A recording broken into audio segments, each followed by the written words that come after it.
Everybody, and welcome to this Thursday edition of OutKick Bets. I am your host, Kayla Canarum. Joining me is my co-host, Arky Shea over there in Alabama. Arky, how is your Thursday? It's very, very good. Very beautiful day here in North Alabama. I'm super excited to go over the border and make some legal bets here in That's right. an hour or so. And real quick, I just do want to say that I want to wish, I don't even know if you really wish it, I do want to acknowledge that it's Veterans Day today.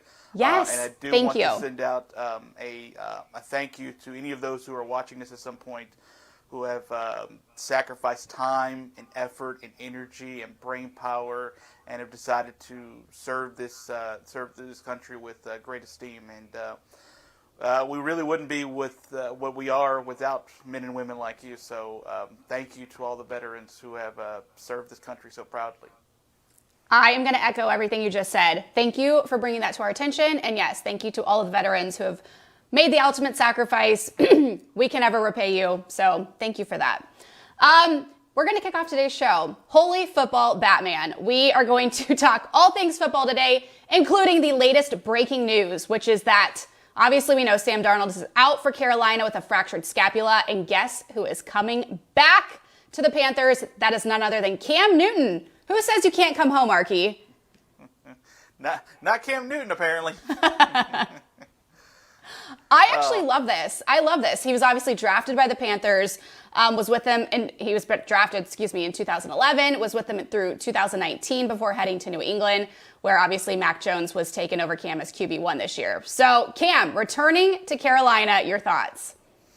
I think it's a really smart move by Carolina. It's probably the best of fits for Cam Newton, personality-wise, too. That city in Charlotte loves him. And I still think he is a capable quarterback that can be good enough for you in a pinch right now. Like, we've seen him struggle throwing the deep ball at times, and he's been doing a lot of underneath routes when he was in New England. And listen, he had his injury issues the last couple seasons, and last year he had COVID-19, and that was an issue for him in the recovery aspect of that. But I still think he is, at very worst, a capable backup on a team, and this Carolina team needs it. Like, they're working on XFL superstar MVP P.J. Walker as their quarterback, and there's no offense to P.J. Walker because he lit it up in the XFL. He was very, very, very good.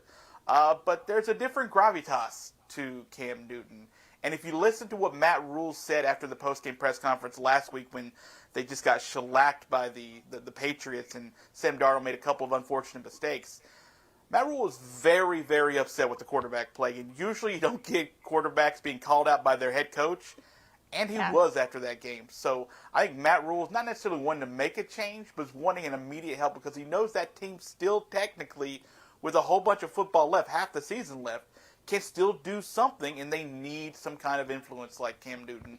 And I think it's a smart move for Carolina. If you're going to go anywhere, why not go to the kid that made Carolina his home?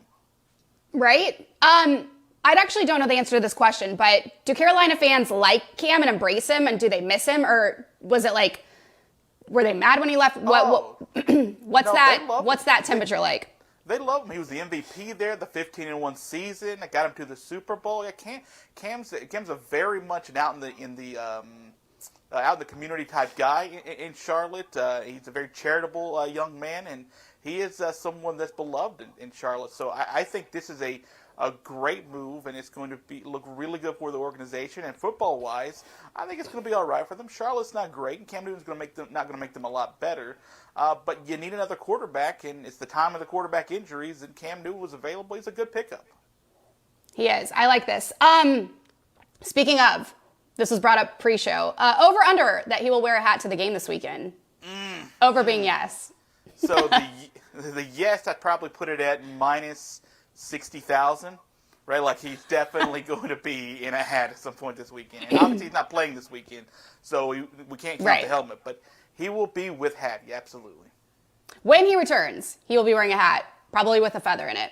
All right, let's get to a bet last night. This is where we talk about how our bets went from the night before. So, Arky, how did you do last night in a bet last night? Well, I had my first caveat bet. You may remember near the end of the show, we were talking about the early part of the show, we were talking about the Lakers and the Heat. And we were talking about some of the players that the Heat might not have in that game, including who was questionable. Bam Adebayo was questionable, and so was Tyler Herro. And I said, if you get Tyler Herro playing in that game, I really like the chances of that to go over 214 last night. In fact, Tyler Herro played, so did Bam Adebayo, and both of those guys went over 20 points last night. And they hit over 214 easily before going to overtime, which the Lakers ended up getting the win, which is the most important aspect of all of this.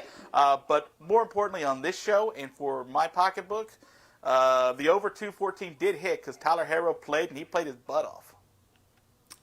Well, I obviously took the Lakers here, plus 3.5. That hit. Another come from behind, huge OT win for the team. Malik Monk put up 27 while the team is still without LeBron. Westbrook picked up another triple-double. Thank you very much. 25 points, 14 assists, 12 rebounds. So it was a pretty good night for your girl. Yeah, all right. Let's make some money. I like that. Let's cash. Let's just cash. Hey, I was 2 for 2 on the night. The OKC New Orleans game. OKC, 4.5. That hit. Thank you very much. Lou Dort with a team high of 27, followed by SGA. Josh Giddey was just 7 points on the night, but he did lead the team in rebounds and assists, so we'll let that slide. While we're on Giddey, I have another quick pop culture reference really quickly. No, this is not our segment, but Arky, do you watch Outer Banks? Oh, I have never heard of it. No, I don't know what that is. So. Oh, no. Well, okay, I had this really good tweet. I thought it was clever. I actually meant to put it out on draft night when Giddey got drafted.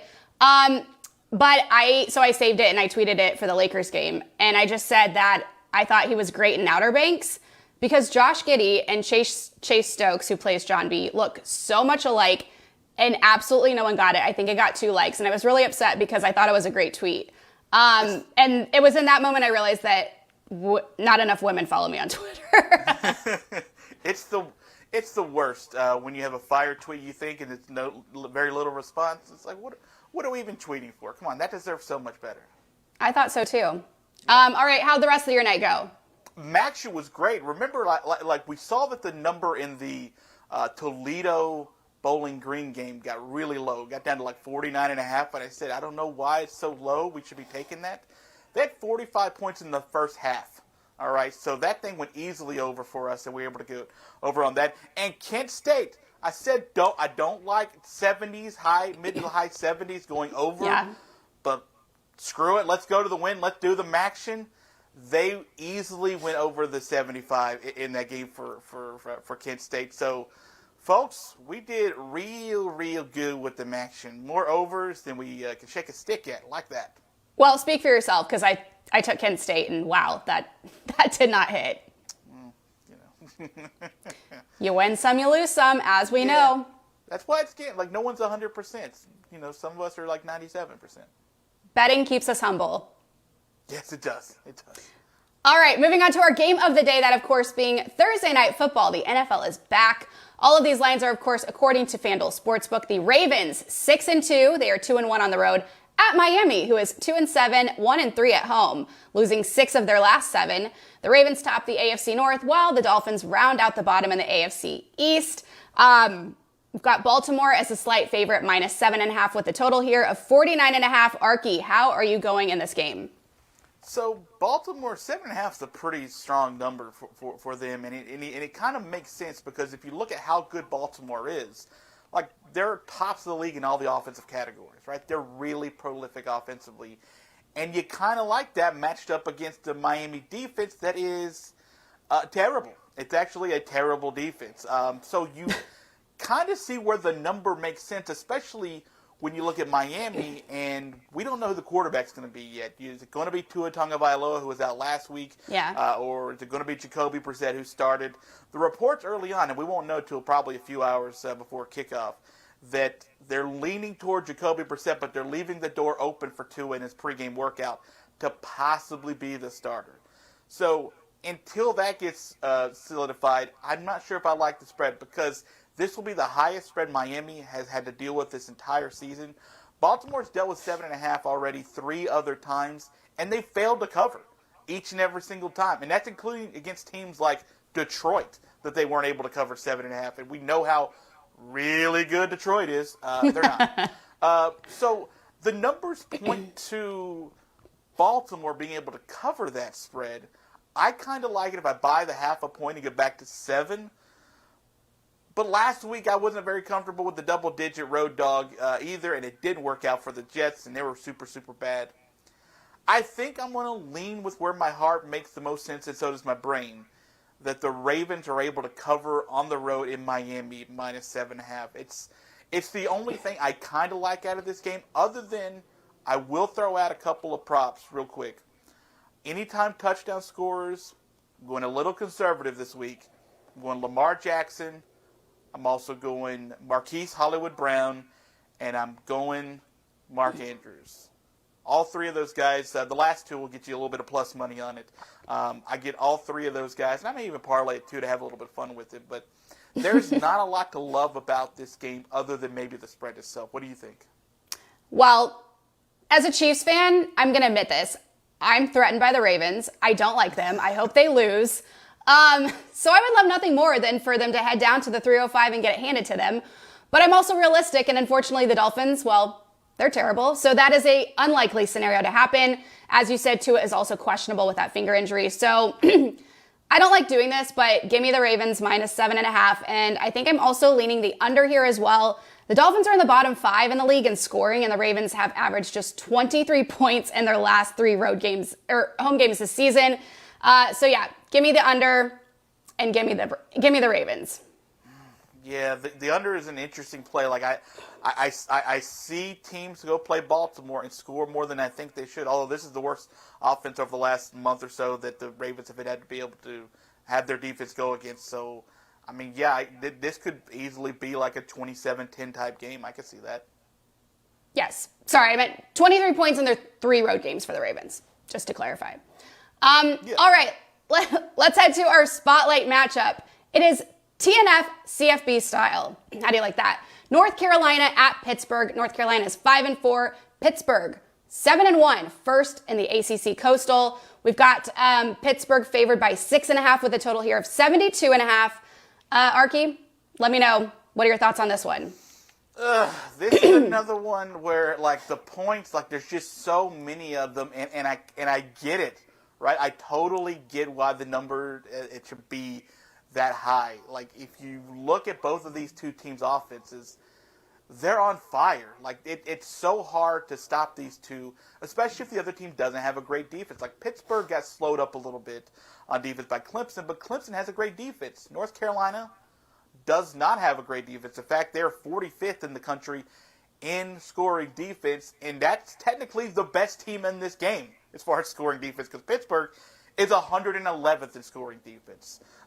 In the last 5 games, all have gone over. The totals have been 72, 83, 87, 88, and 113 last week with North Carolina in their game against Wake. There's so many points these two teams are going to be able to put on the board. That's why games like this, if I go over and it ends up being like a 31-14 type game, I'm really disappointed. But I don't think we're heading that way tonight. I think we're heading for another freaking shootout on Thursday Night Football and a little midweek college football action. 13-5. That's the record on the over for both of these two teams on the season. I got to play that trend, and I got to play the number that way. Forget the spread. Let's root for points. We're going over Pittsburgh in North Carolina tonight, and maybe way, way, way over. Okay, I like that.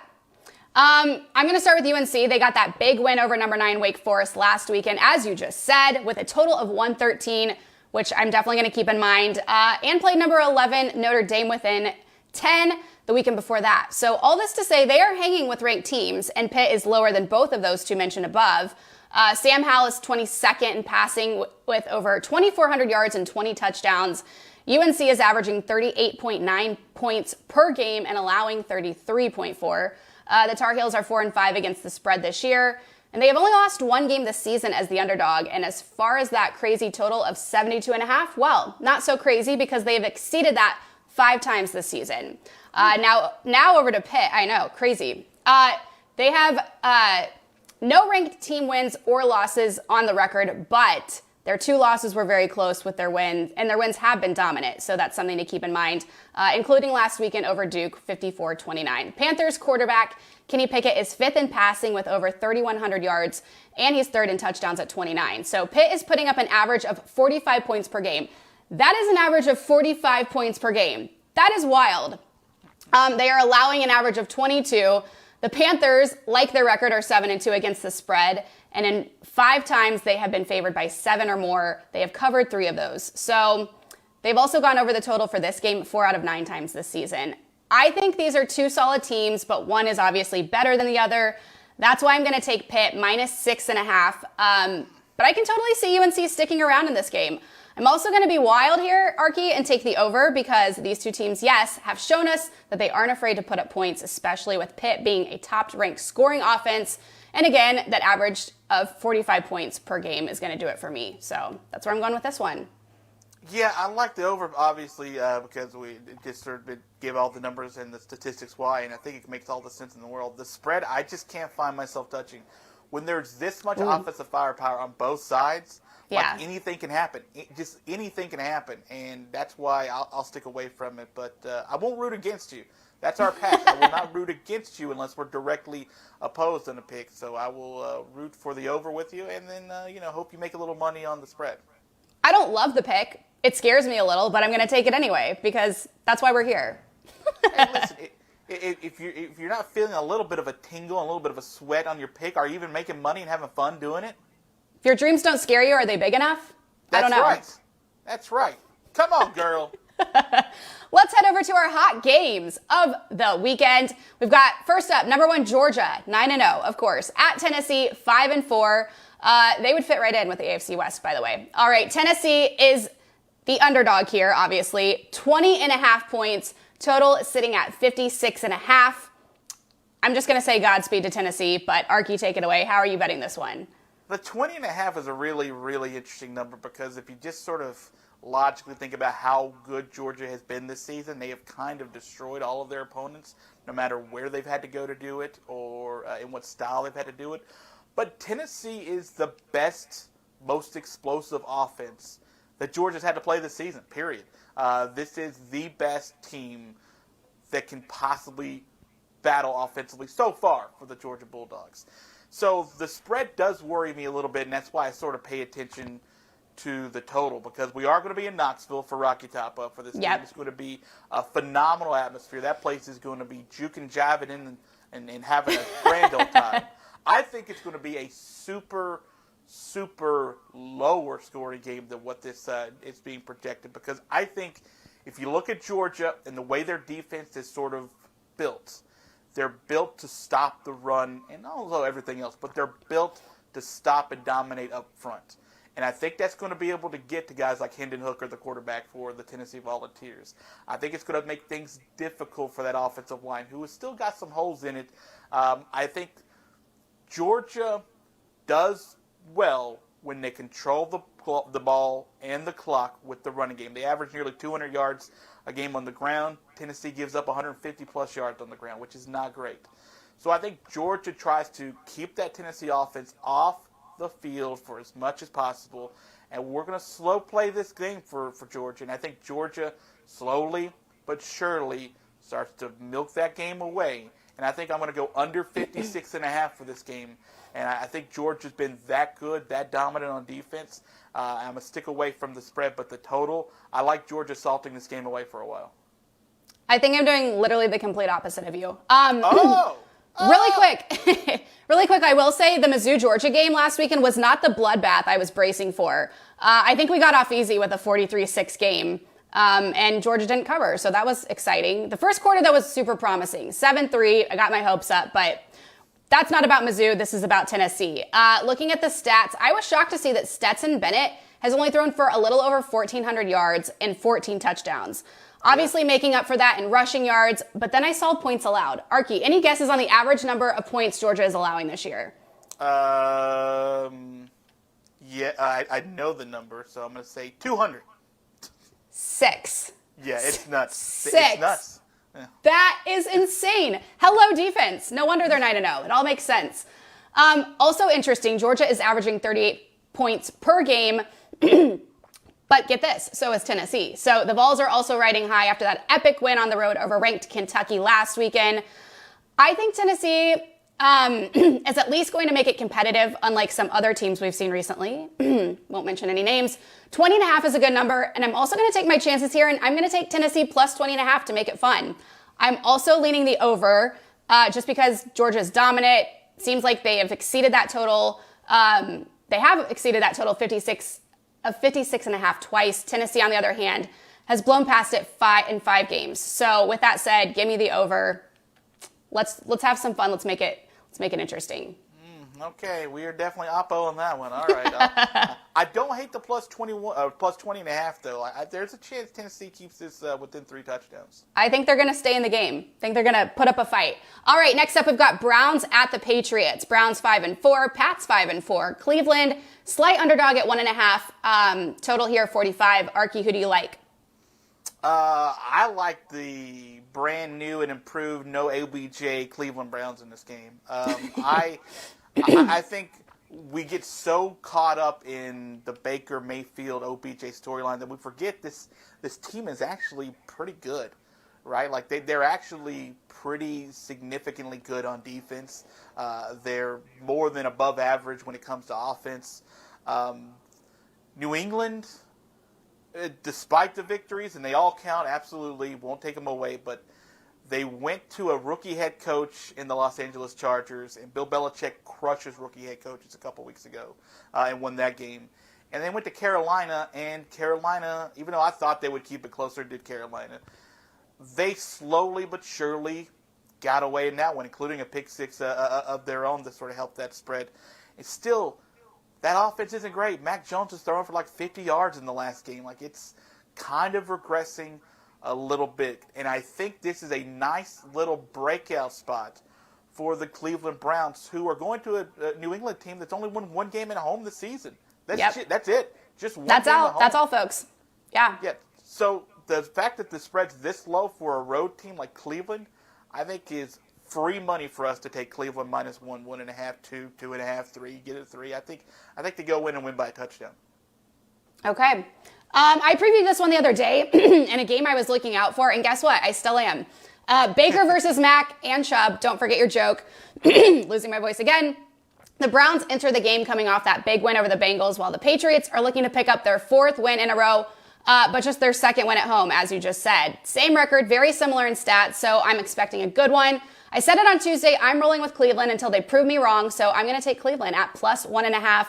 As far as the total, it has hit in 4 of the Browns' last 6 games against the Pats. The total has hit the over in 4 of New England's last 5. And the Browns have exceeded the total of 45 in 5 of their games this year. So I think the obvious choice here is to take the over of 45. Okay, that one scares me because I'm not sure how much New England's going to be able to score. But the fact that they're favorites in this game, not for me. Not for me. So, yeah, we're both on Cleveland right there. Okay, glad we're aligned there. Next up, we've got number 6, Michigan, who is 8-1 at Penn State, who is 6-3. 3rd and 4th, respectively, in the Big Ten East. This feels like it's going to be a good one at Happy Valley, and the lines prove just that. Michigan's slight favorite at 1.5 with a total of 48.5. Last year, the Lions took this one 27-17. So, Arky, who do you like in this game? Well, Michigan's 7-2 against the spread this season. That's really, really good. We sort of look at Michigan as this, like, non-offensive commodity, like when we think of what we've seen from Jim Harbaugh the last few seasons and when we think of Big Ten football in general, but that's not the case this year. I mean, they're a really good scoring offense, too. They're a really good offense. Let's just say that. They're a really good offense, too. And Penn State, they're struggling. They cannot run the ball right now. They just can't. I don't know what the issue is. I looked into a lot of the things, like there's a receiver injury that you could worry about, but it's not the reason they're not able to run the ball. They've had their issues with Sean Clifford being hurt earlier this season. He's obviously back, and the only chance I give Penn State, who is a pretty stingy defense as it is, but the only chance I give Penn State to win this game is if somehow, some way, Sean Clifford was able to find Jahan Watson to open up the game a little bit down the field. Like that, I don't see it in the cards at all for Michigan not to be able to win this game. The fact that they're only a 1-point favorite, again, I feel like I'm getting free money here, right? Like Michigan's just the much better team, and going on the road is one thing, but this Michigan team is very much better than this Penn State team at this point of the season. You ask me that at the end of September, maybe a different story. But like in the middle of November, I love Michigan here. So I'm going to go Michigan -1 all the way. Let's go to the bank with it, 2K. I'm going to be right there with you. Penn State has won 3 of the last 4 with Michigan, including back-to-back. So anything is possible, but like you said, I feel like it's Michigan's year this time. With that said, I'm going to stay away from the spread. It's too close for me, though. I'm too undecided. I would lean Michigan, though, with you at -1.5. Seems like the obvious choice, but I don't know. Big conference game on the road. Anything can happen, but let's talk about the total because that's what I'm more focused on. Total has gone over in 5 of Michigan's last 5 on the road. Not only that, but the over has hit in 6 straight Michigan at Penn State matchups. So that's a fun little nugget. Yes, the total has gone under in 4 of Penn State's last 5, but I'm going to choose to ignore that, and I'm going to take the over of 48.5. Let's make it fun. Yeah, I think that's also doable in this game, to be honest with you. Like, it doesn't seem that much. Like, I think Michigan could get 30 on their own. So, like, if I believe that, True. then I think the Penn State could throw up a couple touchdowns, too, to get you that total. So, Yes. or to get you at least near that total. So, I think that's fair. Well, Wolverines are averaging 36 points per game. Nittany Lions consistently putting up 26. So, yeah, I like the over too. Thank you for that. Yeah, and Michigan bounced back nicely, beat Indiana last week, covered the spread there last week after losing to Michigan State. So they didn't let that game completely dominate them the next week in that loss. And I think they were also probably looking ahead a little bit to this Penn State game, and I think they'll be completely ready for them. Okay. And to be clear, I'm not taking the spread here, but Michigan is most likely going to win this one. So, yeah. Michigan will win this one. Yes, they will. They should. I'm not going to mess with the spread there. All right, let's move on to our quick hitters of the day. Arky, where's your first quick hitter coming from? Real sweet fun action. You guys like a little Mountain West football talk? Because we're going Mountain West football talk. Yeehaw. And for all the love we've given the overs lately, we're going with an under. We are looking at Mountain West football with Wyoming at Boise State. Yeah. Woo. Now, this isn't your mom and daddy, none of your grandpappies, Boise State. Not your older brothers, not your uncles. This is a different Boise State who can score, but usually don't score as much as we're used to them being able to score. And Wyoming flat out, I think, refuses to score for the majority of the season. Like, their goal is to get – I think they think football is golf, like the low score wins. And I don't think that's true.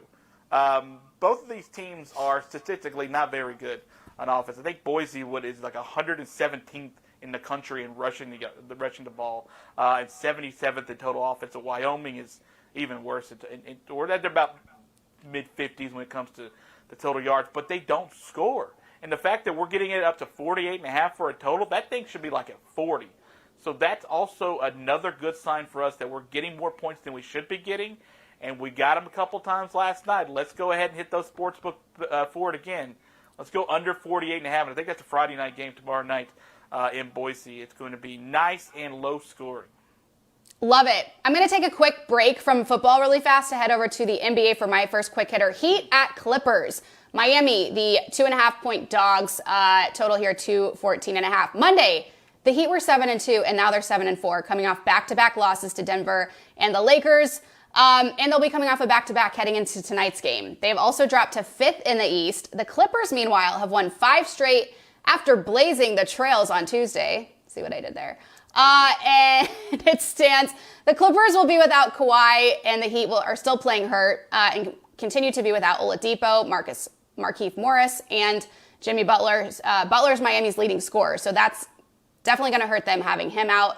You mix those injuries with being in the middle of a road trip. I'm leaning Clippers here at home. LA is also 6-4 against the spread so far this year. So give me Paul George and company at -2.5. And I'm not going to touch the total, but I would lean under per all the reasons listed above. Arky, your next quick hitter. I'm going to check out the Vikings and the Chargers this weekend. The Chargers are a 3-point favorite, and I love that number. The Vikings are 1-3 on the road this season, and they got a really decent at times offense, but their defense is really, really, really leaky. The Chargers are top 5 in passing offense, top 10 in total offense. At home, they're only 2-2, but they're also the better team. I think this is another one of those situations where at home you get the 3 points. That's kind of a free spread that you're going to grab for the most part anyway. But Minnesota struggles on just about every aspect of the game except for running the ball when you look against the Chargers defense, which is near last in the league in rush defense. So maybe Dalvin Cook gets a bunch of carries this game, but it's kind of not the way the league has gone. So that's your only hope for Dalvin Cook, who's top 10 in the league in rushing right now. Outside of that, I like Justin Herbert and the Chargers to be able to win that game and win it by a touchdown. I was afraid you were going to say that. I'm going to head over to Falcons at Cowboys. Dallas, the favorite by 9, total 54.5. You know, after being in the Super Bowl conversation a few weeks ago, plus the return of Dak, the Cowboys certainly had that uncharacteristic loss to Dallas last weekend. So with that, I'm thinking they're going to want to get the train back on the tracks this week when Atlanta comes to Jerry's World. Do we still call it that, by the way? Jerry's World? We do. Okay. First of all, there are so many injuries for both teams. I thought this was a league as a whole, not just one team. Cowboys will be without Greg Zuerlein due to COVID. Amari Cooper is questionable. Zeke is questionable. The list literally goes on and on. Not as many notable players for Atlanta, but it's still a pretty good list. So let's talk some trends. Dallas is 7-1 against the spread this season, while Atlanta sits at 3-5. However, the Cowboys have not covered yet this year when they are at least the 8-point favorite. So look out for that. Dallas has gone over 54.5 combined points in 5 out of 8 games so far this year. Atlanta has hit the total combined in just 3 games this season. So I feel like this one is going to be sneaky tough to bet. I don't know why. Dallas seems like the obvious pick at -9, but they had that weird game last weekend on top of all these injuries. Meanwhile, the Falcons are riding high off that big win over the Saints on the road. So what do we do here? I think I'm going to get a little kooky and take the Falcons +9, Arky. I know that's not something you want to hear, being a Dallas fan, but I don't know. Let's make it fun. That's the theme of today's show. There are also too many unknowns for me to want to play the total here, but I would lean over. I don't know. This one's a mess for me. I'm just going to take Falcons +9 and hope for the best. Yeah, the Falcons could cover the 9 and still lose. I'm fine. Exactly. Yes, I'm pulling for Dallas, but I feel like the Falcons will play it close. Yeah. All right. And closing out the show today, our games that we are looking out for. Arky, you're starting with Charlotte at Louisiana Tech. Tell us all about it. Yeah, I mean, I'll be brief with this one because, to me, the number is at 57. I'm, again, going to go over the over on this one. These two teams are not terrible offensively. Defensively, they kind of are. And Louisiana Tech, I think it's 6-3 on the over this season, which is good. I've seen Charlotte in a couple games this season, including against Power 5 teams like Duke, score a whole bunch of points. So 57 seems really, really low here. I'm checking out the Saturday action and going over 57 for Louisiana Tech Charlotte. Yeah, you are. All right, I'm heading over to the NFL. Chiefs at Raiders. Dun dun. Chiefs, the 2.5-point favorite. Total here, 52.5. You've heard my Chiefs rants. I don't need to go into it. I'm a frustrated fan. That Packers game was like when you have a dream and you're running and you're not going anywhere. Hopefully that is not the case in Sunday Night Football in this AFC West matchup. I am a certified Raider hater, so this one just means more. And if the Chiefs don't win, Arky, I swear to G, I'm going to have a lot to talk about on Monday. I can't bring myself to take the Chiefs at -2.5 because they've only won 2 games against the spread this season. They have been favored by 2.5 in 10 games this season and only covered 2 of those games. So that's a no for me, dog. I also can't bring myself to take the repulsive Raiders at +2.5. They, on the other hand, are 4-4 against the spread this season. So with that said, it looks like I'm going to play with the total here. Chiefs have gone over the total in 5 of 10 games this season, while the Raiders have exceeded it in 4. I'm still not super jazzed about betting the total, but I think I am going to lean the under just based on the fact that the Chiefs have been so quiet on offense. It's a conference game. We know those are always a fight. Watch this be the game that Pat actually does decide to ball out again. But until they prove me wrong, I have to play it safe. So I'm going to take the under. Yeah, has there been a team that's had a rougher last few weeks in the off the field issues than the Raiders? And I mean, oh my gosh, yes, that too. Wasn't going to go there, but yes, that's also a big factor. Nope. Wouldn't touch this game if you were giving me free bets. Wouldn't do it. All right, And with that, that's going to close out today's show. Thank you all for tuning in. Thanks to Arky over there. Best of luck in your bets. Don't forget to make those at fanduel.com/outkick. I'm Kayla Canarum. We will see you all on Monday.